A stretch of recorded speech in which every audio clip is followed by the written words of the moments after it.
Глава 55. Какаши Обита Рейкири.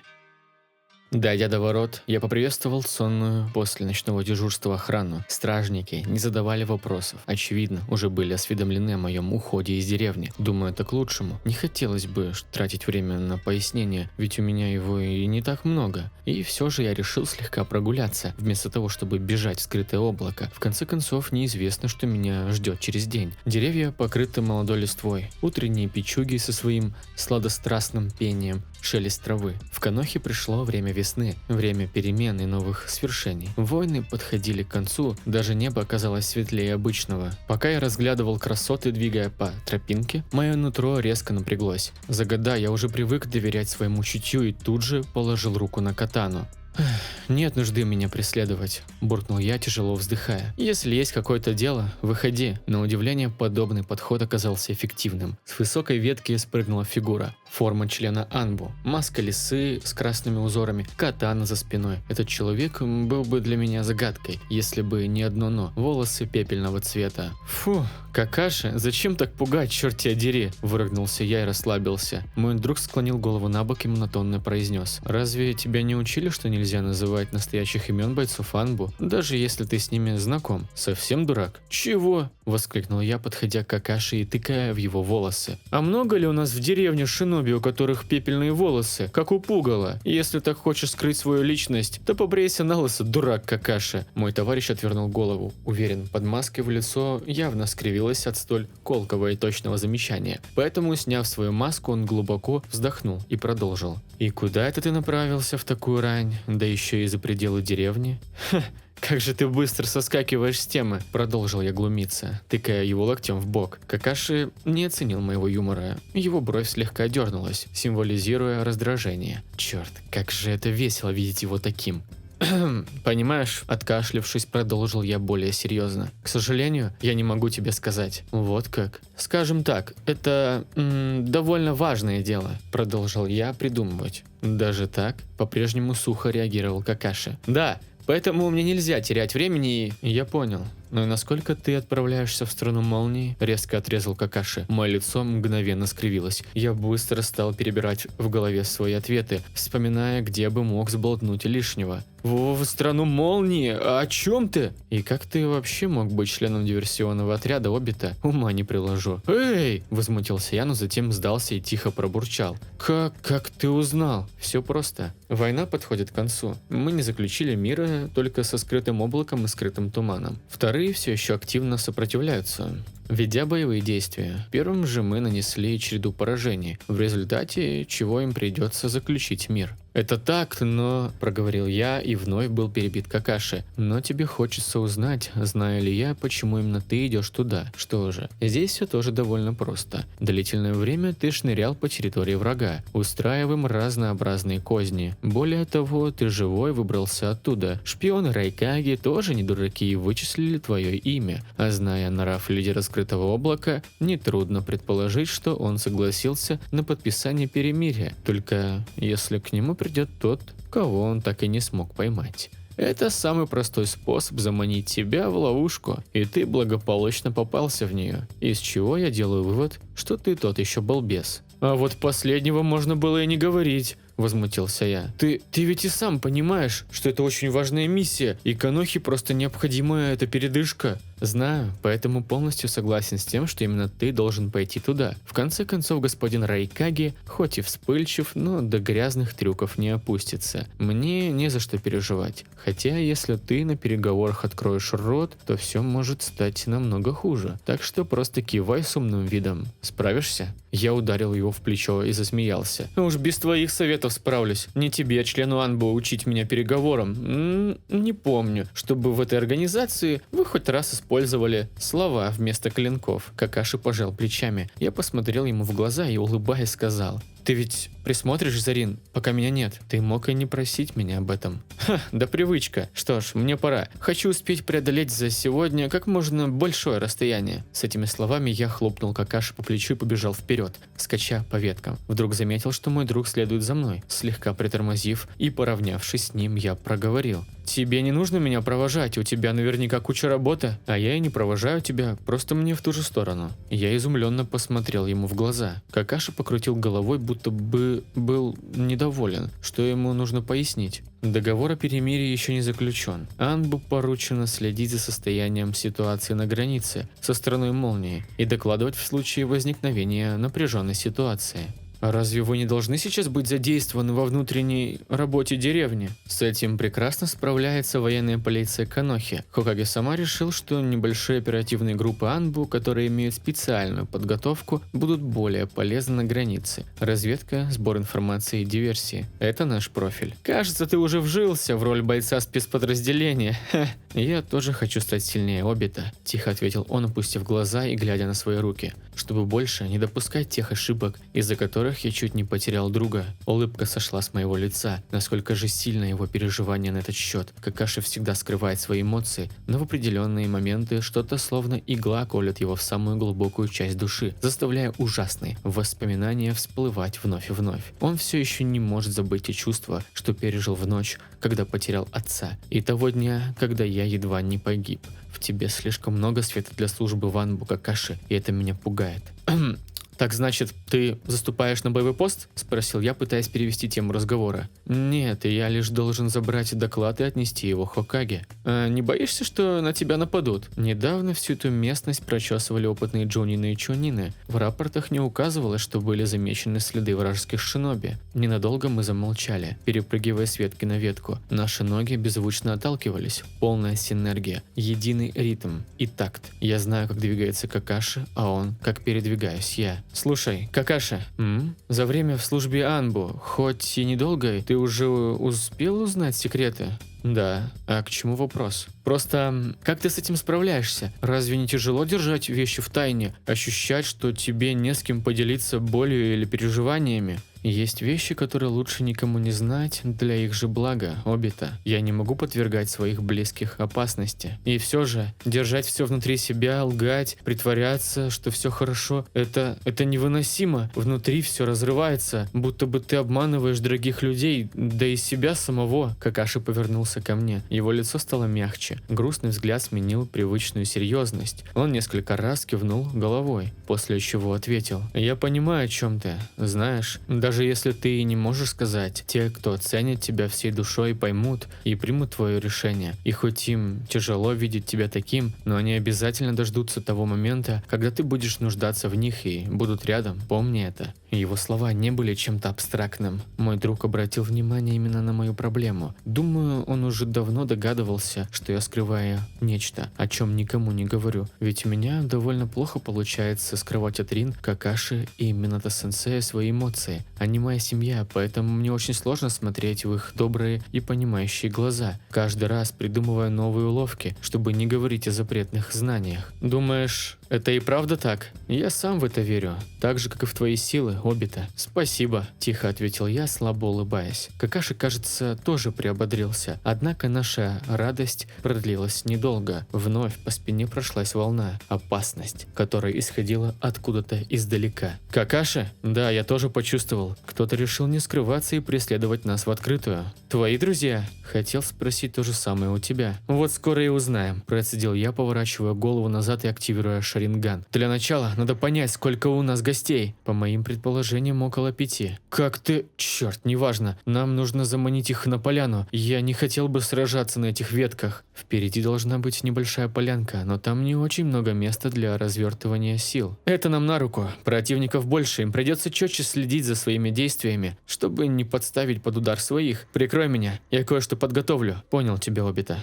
Какаши создал пару теневых клонов, которые двинулись назад к преследующим нас. Хоть я и нервничал, руки машинально сложили нужные знаки. Роки старика Джираи явно пошли мне на пользу. Он отлично видел, что в условиях непредвиденной опасности я могу растеряться, поэтому уделил время тому, чтобы отточить мои имеющиеся навыки. Тратить чакру на запечатывание мощных техник стихии огня слишком глупо, ведь мы даже не знаем, на что способен противник. Однако легкие дезориентирующие техники станут прекрасным преимуществом на поле боя. Будучи на территории страны молнии, я помню, как вражеский командир применил вспышку иллюзии. Эта техника ослепила и вывела моих бойцов из боя на некоторое время. И хоть полностью применить этот прием я не могу, мне удалось запомнить часть печати. Надеюсь, что хотя бы на вспышку этого будет достаточно, и ловушка сработает. Иначе у нас будут крупные проблемы. Если бы Какаши это сейчас слышал, то избил бы меня книжкой по тактике за то, что я полагаюсь на слепую удачу. Но, побывав в самых паршивых ситуациях, я понял, без удачи в этом деле просто никуда. Мы приземлились на полянку, после чего резко применил сторожевую печать и предполагаемой техникой на землю. С клонами покончено, холодно проговорил Какаши, вынимая катану из ножен. Удалось точно узнать, сколько их? 6.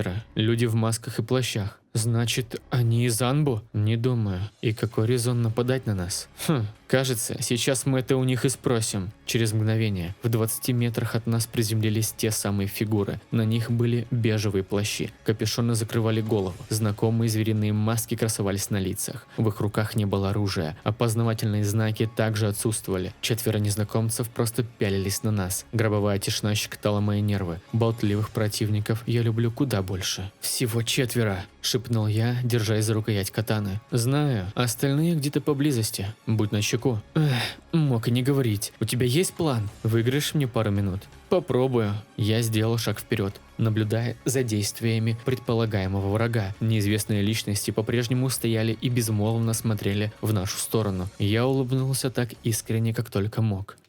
«Эй, ребята!» – с наигранной дружелюбностью начал я. «Слушайте, если вас чем-то обидел этот балбес, который стоит позади меня, то поверьте, ему очень-очень жаль. Он просто зазнайка, зануда, да и просто болван». После этих слов я повернулся к Какаши, подмигнул ему и прокричал: «А ну-ка извиняйся, придурок!» На лице моего друга поначалу была удивленная мина, но затем его брови приподнялись, и он ответил: с чего это ты взял, что они пришли за мной? За твою голову наверняка награда немыслимая». Проговорив это, он толкнул меня вперед. Фигуры слегка сдвинулись с места. Понятно, они не собираются атаковать нас, пока мы не пересечем определенную черту. Более того, им кажется, нет дела до денег. Но чего же они хотят? Я видел, как глаза Какаши быстро обежали округу. Они с невероятной скоростью охватывали все поле боя. Казалось, он всматривается в каждую травинку, кустик и ветку дерева. Наконец, последовал глубокий выдох. А это значит, что все готово. «Тоже мне друг!» – воскликнул я. «Эй вы, если хотите мою голову, то просто подойдите и заберите ее. Я, Обита Учиха, не собираюсь сдаваться». На последних словах неизвестные оживились. Мои глаза успели уловить то, как резко руки шиноби, что стоял в центре, начал складывать знаки. Отскакивая назад, я крикнул Какаши: «Стена!» Он моментально отреагировал, и за секунду до атаки нас прикрыла огромная земляная стена. Град каменных пуль стал биться о прочную твердыню. Казалось, поток его нескончаем.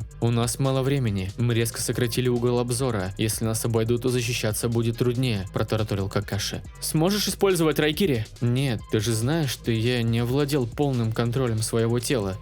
Но сейчас я с тобой, как тогда, при миссии на мосту Канаби. Просто доверься мне». Какаши быстро выглянул из-за угла, едва не получив порции камней в лицо. «Черт, времени нет. Я возьму крайнего слева по твоей команде. Выбери удачный момент. Обита, положись на меня. Когда услышишь, как я ринулся в атаку, досчитай до 5 и нападай». «Хорошо». Какаши сложил печать и ушел под землю. Он прекрасно понимал, преодолеть такое расстояние даже с моей помощью будет затруднительно. Лучшей тактикой станет неожиданная атака снизу, которая лишит врага возможности отступить. Хоть противник и действует пассивно, это не значит, что он будет стоять на месте, когда мы предпримем попытку расправиться с ним. Град пуль стих. Если я сейчас задержусь, то рискую быть атакованным с флангов. Создав 3 клонов, я в 2 словах пояснил им ситуацию, после чего превратился в сюрикен. И вновь старые приемы, которыми я пытался одолеть Джираю. Если они сработали на Великом Саннине, то и на этих засранцах точно прокатит. Грозно крича, мои клоны начали атаку. Один из двойников сложил знак тигра, и сторожевая печать активировалась, озарив округу ослепительной вспышкой. Первый пошел слева от стены, второй сверху, а третий, держа меня как сюрикен, выбежал справа. Противники приняли боевую стойку, но были слепы.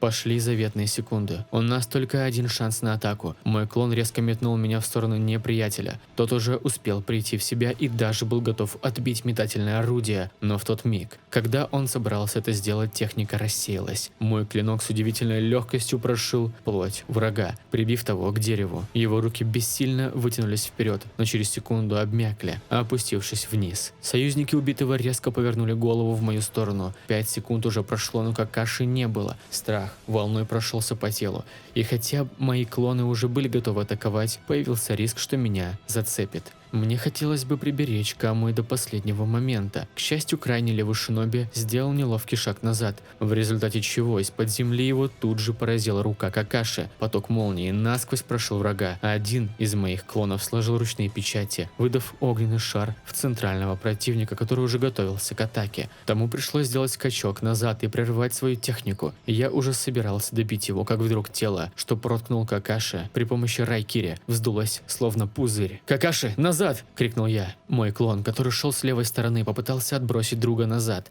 но руку Какаши намертво сжало тело вражеского шиноби. Раздался хлопок. Часть поляны заполнилась пурпурным туманом. Мой двойник упал на землю, начав интенсивно дергаться, извиваясь как змея, после чего исчез. Остальные клоны отскочили назад, в ужасе смотря на происходящее. «Какаши!» – прокричал я, намереваясь ринуться в неизвестную пурпурную дымку. В ее глубине едва различимо блеснули несколько вспышек молнии, которые разошлись в разные стороны. Потеряв на секунду бдительность, я едва не упустил момент атаки. Огромный каменный кулак пролетел у меня перед носом. Если бы не шаринган, я не успел бы увернуться. Взмахнув клинком, мне удалось вновь разорвать дистанцию. Противников осталось двое. Один из них активно использует техники, но второй по-прежнему лишь обороняется. Мои клоны встали авангардом, пока я тактически отступал назад, глазами ища Какаши. Неужели его тело лежит в этой чертовой пурпурной пелене? Знал бы я больше техник Футона, смог бы развеять его. Черт! Враг отбивался каменными кулаками от синхронных атак моих двойников. Его движения были довольно пластичными, несмотря на то, какими тяжелыми руками ему приходилось орудовать. Мои глаза отмечали каждое его движение. Я должен уловить момент и нанести удар, поймать его на ошибки. Нет, нужно использовать Камуи и перерезать ублюдков.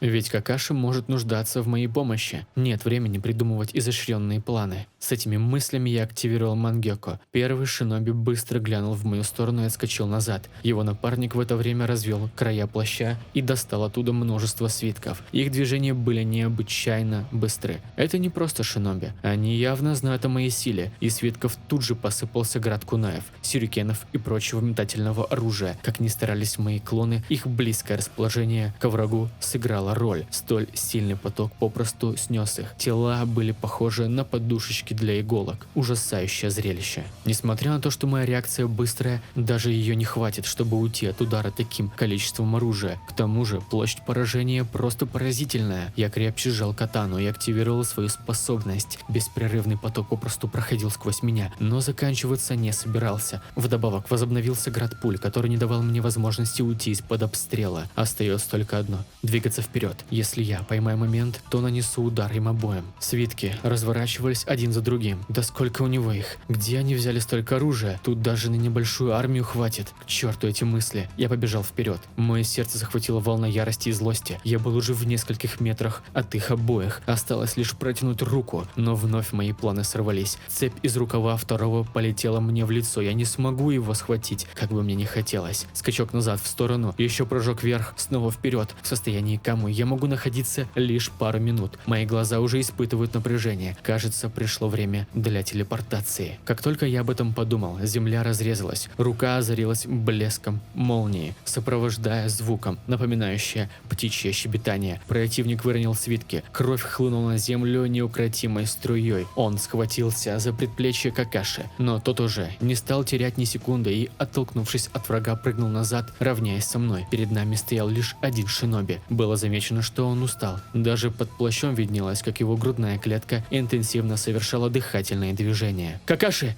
я думал ты...» Потом поговорим. Сконцентрируйся на враге. Я невольно улыбнулся и облегченно выдохнул. Поверить не могу, что скучал по крику этого засранца. Было видно, что мой друг тоже порядком утомился. Скорее всего, чакры у него немного. Тем временем враг собрался с силами, и из земли появились его клоны. «Оставь это мне, у тебя мало сил», – холодно процедил я. «Нет, не используй больше способностей». «Почему?» «Не забывай, их еще двое. Мои чакры хватит на один удар. Дальше придется тебе одному сражаться». «И что же ты надумал? Ты ведь скопировал Райкири?» «Да, но мне сложно контролировать его, ведь это твоя техника». «Это не так важно. Просто синхронизируй чакру с моей». «Чего?» «Доверься мне». Я молча кивнул. Мы одновременно сложили ручные печати и активировали технику. Я почувствовал, как объем чакры моей резко сокращается. Пришлось деактивировать Мангёко, иначе защищать нас в дальнейшем будет некому. Земляные клоны были готовы к атаке, но не торопились двигаться. Какого хрена здесь происходит? Какаши протянул мне руку, наполненную техникой, а я также подвел свою. «Давай, Обита, синхронизируй!» Активировав Шаринган, я почувствовал, с какой интенсивностью мой друг вкладывает чакру в преобразование стихии. Наши Райкири стали идентичными. «Готов?» «Нет». «Отлично. Беги вправо и вперед». Но... Однако Какаши уже не слушал и ринулся влево. Цепь чакры, что нас связывала, растянулась. Молния стала похожа на нить. Не теряя ни минуты, я последовал вперед за товарищем. Стихия земли беспомощна против молнии, поэтому клоны при малейшем соприкосновении разрушались, словно постройки в песочнице. Противник пятился назад. Его силы наверняка иссякли. Он подхватил цепь и метнул ее в Какаши. «Не позволю!» – крикнул я, применив Камуи на дальнее расстояние. Кусок цепи засосало в воронку. Мое тело охватила волна слабости. Это предел. Тем не менее, моему другу хватило этих нескольких секунд. Ловким движением он подскочил, делая вид, что собирается ударить Райкири. Противник, предполагая траекторию, отпрыгнул влево, чем подписал себе смертный приговор. Техника Какаши рассеялась, и катана, блеснувшая в левой руке, полоснула шиноби по глотке. Брызги разлетелись по траве и стволам деревьев. Бой был окончен. Остатки клонов тут же рассеялись, превращаясь в каменные кучки. Я поплелся к Какаши, который от усталости сел на одно колено. Его рука потянулась к маске незнакомца. Уши слышали знакомый звук шипения. Взрывные печати. Собрав остатки сил, в 2 прыжка я подскочил к товарищу и пинком ноги откинул его на несколько метров назад. Раздался оглушительный хлопок. В глазах все помутнело. Кажется, руки и ноги на месте. Единственное, что болит, это мои глаза. Приоткрыв их, я увидел, что лежу в шагах 10 от трупа врага. Словно молния, появилась недостающая двойка. Я попятился назад, потому что сил встать попросту не было. Какаши тоже кое-как отодвигался. Однако наши враги лишь взяли трупы, вернее то, что от них осталось, после чего еще раз пристально посмотрели на меня и исчезли. Я встал первым, держа трясущимися руками катану. Перед глазами все плыло. Небольшие струйки, текущие из глаз, раздражали и приводили к слезоточению, но никто не атаковал. Лес вновь погрузился в тишину. Только птицы, встревоженные битвой, летали, галдяя, собираясь в стаи. Мы сидели у ствола дерева, прижавшись к нему спинами. Вот уже около 5 минут не проронили ни слова. Каждую секунду ждали подвоха, атаки или иной хитрости от исчезнувших врагов. Я аккуратно достал аптечку, которую Рин заботливо подготовила для меня. Она собрала самые эффективные препараты и поместила огромное количество перевязочного материала в небольшую, казалось бы, сумочку. Они ушли, монотонно процедил Какаши, прикрыв глаза. Похоже на то, но что это такое было? Точно не могу сказать, ответил он, принимая от меня бинты и мазь. Кстати, как ты избежал того пурпурного тумана? Это не туман был, да, это яд. Я использовал клона из молнии. Ты настолько не верил в свои силы? Какаши отвел взгляд. Я предполагал, что это не просто шиноби. Если бы клон промахнулся, то, получив повреждение, смог бы замедлить врага при помощи разряда. Тогда бы я закончил дело. А насчет яда, разве ты не видел, что там никто не лежит?